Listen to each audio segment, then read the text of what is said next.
Bueno, la enfermedad de Lyme tiene no solamente la artista fundamental, que es la Borrelia bordóferi, aunque luego hay otros tipos de Borrelia, la Miyamotoi, la Afteli,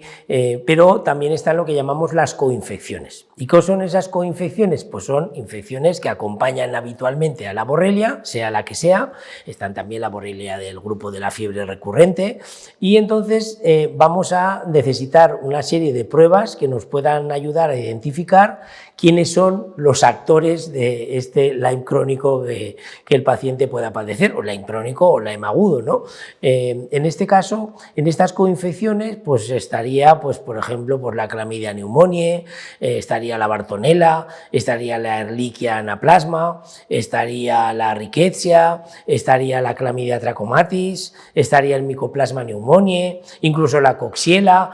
bueno, y otras más, el parvovirus, en fin, de tal manera que por un lado tenemos a esas coinfecciones, porque la Borrelia nunca va sola, siempre lleva su séquito, y normalmente la verdad es que si hablamos estadísticamente, digamos que el 85% de los pacientes tienen al menos 4 infecciones a la vez. Y como mínimo, Borrelia, Chlamydia pneumoniae y Mycoplasma pneumoniae.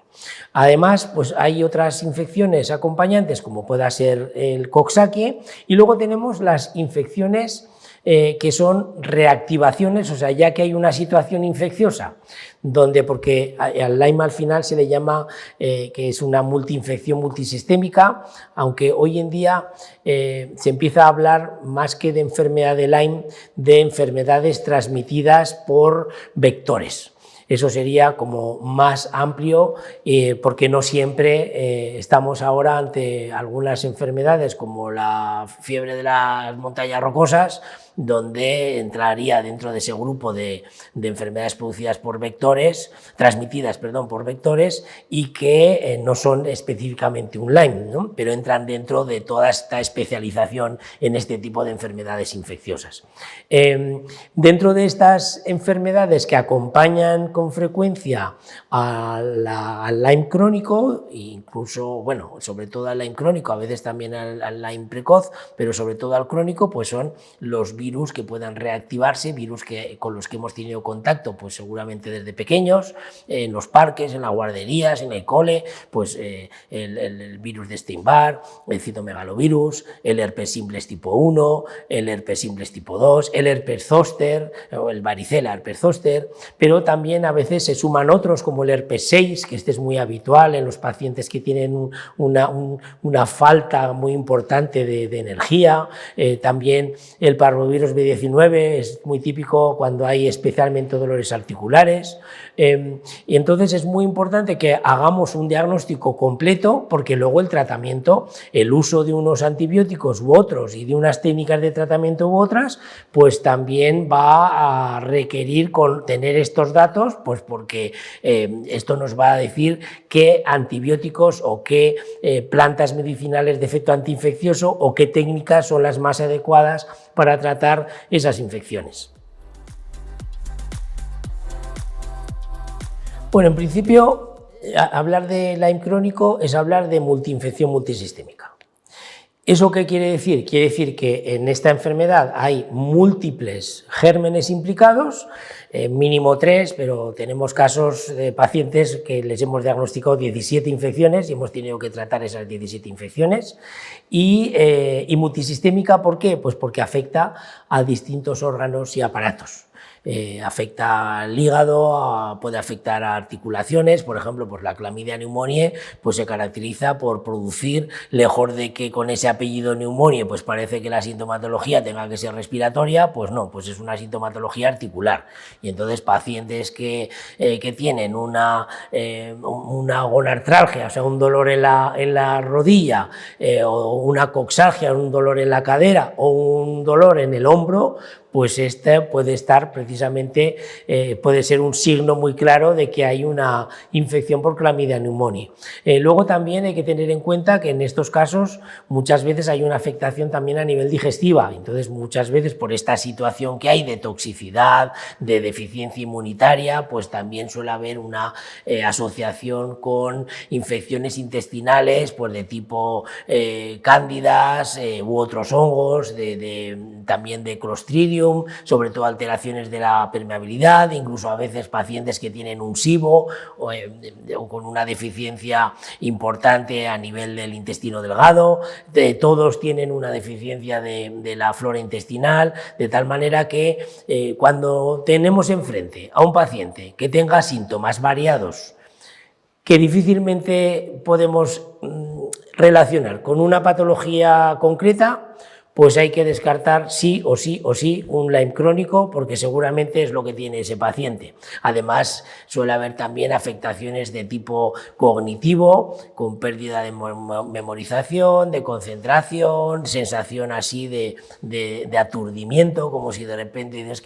es que parece que me estoy volviendo tonto, porque es que no me salen a veces las palabras. Bueno, pues todas estas cosas son típicas y son signos que nos hacen pensar en un Lyme crónico que por otra parte, muchas veces el diagnóstico inicial es simplemente un diagnóstico clínico, que luego con el tiempo vamos a poder confirmar una vez que el sistema inmune se ponga en marcha, y entonces es cuando las pruebas serológicas puedan salir positivas y sobre todo con la importancia de chequear la inmunidad celular para tener la confirmación de la efectividad del tratamiento. Dentro de que es habitual que de inicio el diagnóstico de la enfermedad de Lyme, sobre todo el Lyme crónico, muchas veces es clínico, siempre son necesarias algunas pruebas, o al menos son pruebas que nos van a ayudar a confirmar esa sospecha diagnóstica que podamos tener. En primer lugar estarían las pruebas serológicas. Estas pruebas serológicas pueden ser de dos tipos. Consiste en hacer la inmunidad humoral, entonces vamos a hacer una medición de las inmunoglobulinas, la IgG, la IgM, la IgA en algunos casos, para saber si hay una activación de la producción de estas inmunoglobulinas específicamente por uno de estos gérmenes que estamos citando, que pueda ser o por la borrelia en sí o por las coinfecciones que acompañan a esa borrelia. También podemos hacer una serología más específica y mucho más avanzada, que es la que nosotros estamos haciendo en este momento, que es la serología en la que no solamente vamos a detectar si hay bacterias que estén activas, sino también las formas latentes, y entonces vamos a hacer un elenco muy importante de todas las coinfecciones que pueda tener el paciente, aparte de descartar todos los tipos de borrelia más importantes, los 4 tipos más fundamentales y más frecuentes en Europa. Después estaría la inmunidad celular en la que lo que vamos a hacer es medir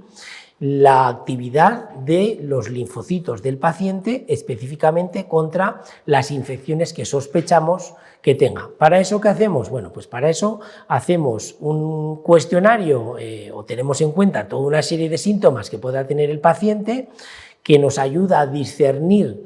qué infecciones, qué coinfecciones pueda tener esa persona, y con eso vamos a prescribir las pruebas específicas para esas coinfecciones, por aquello de limitar el costo de la prueba diagnóstica al paciente.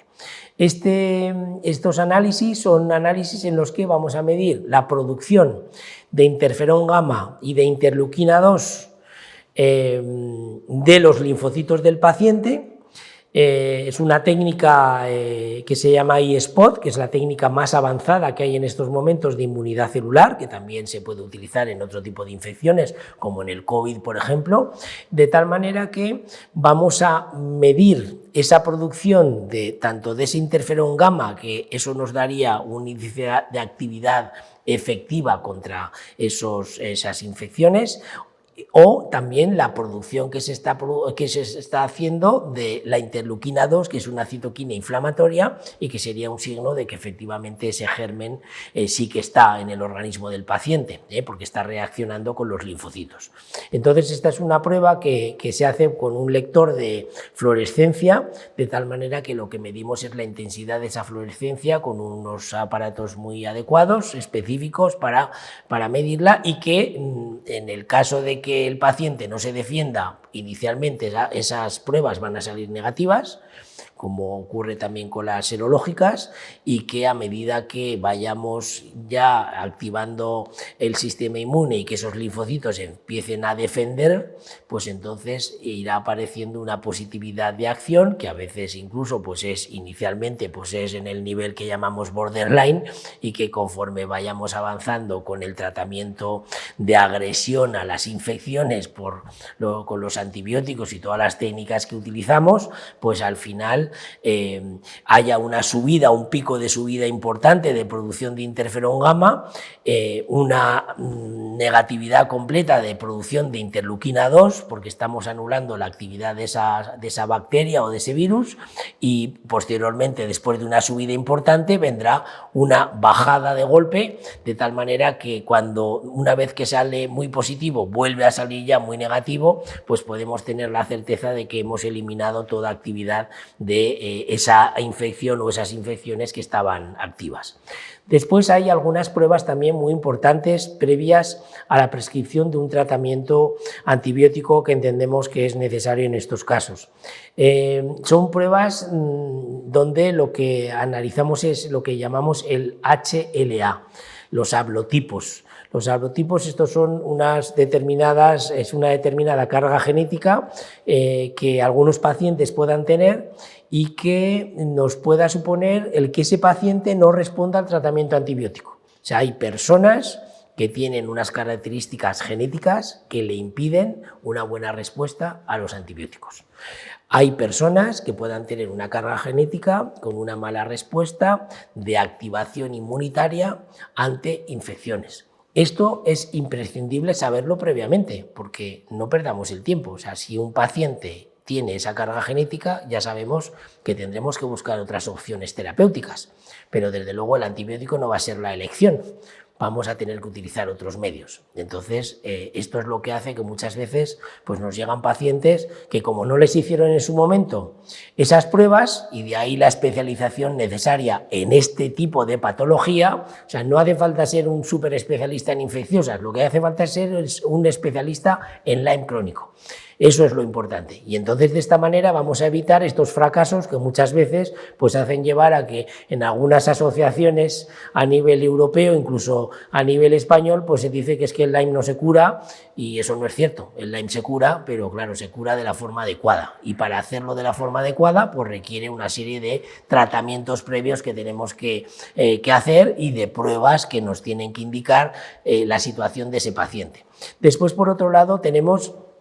la medición de un tipo de células que son muy específicas en la enfermedad de Lyme, que son los CD57. De hecho, hasta hace unos años, cuando los CD57 eran bajos, pues ya decíamos que había una inmunosupresión crónica importante y que esto conllevaba que efectivamente hubiera un Lyme crónico. Pero hoy hemos visto que no es exclusivo del Lyme crónico, pero sí que nos vale de valor de monitorización ante la efectividad del tratamiento, porque no olvidemos que algunas de estas pruebas las repetimos cada 2 meses, una vez que empezamos el tratamiento específico del Lyme crónico, para monitorizar los resultados y la respuesta al tratamiento. Otro tipo de prueba sería la medición de la anagalasa. La anagalasa es una enzima que la puede producir la borrelia, la puede producir los virus, algunos virus que estén muy activos, y también lo producen las células cancerosas. Entonces, bueno, pues en estos casos tenemos que saber ese índice de producción de nagalasa, porque esa nagalasa, el efecto que tiene a nivel de los linfocitos es de bloquear los linfocitos. O sea que esa es una de las causas por las cuales, igual que un paciente muchas veces no se defiende ante un cáncer, también hay muchos pacientes que tienen un Lyme crónico que no se defienden contra la borrelia y sus coinfecciones, porque precisamente tienen una alta producción, esa borrelia está generando una importante cantidad de nagalasa y está bloqueando los linfocitos. Por tanto, si el tratamiento está siendo eficaz, vamos a poder ver cada 2 meses que esa producción de nagalasa cada vez va reduciéndose hasta que sea negativa. Y entonces ya podremos saber que no hay ninguna inmunosupresión y por tanto estamos en las mejores condiciones de que el sistema inmune esté al máximo de actividad para eliminar esas infecciones de forma complementaria a lo que nosotros estamos haciendo externamente con los demás tratamientos. También es muy importante una prueba en la que previamente a esa protocolización del tratamiento específico del Lyme crónico, pues sepamos cómo está el ejército del paciente. O sea, vamos a ver cómo están los soldados de infantería, los de caballería, los pontoneros, los paracaidistas.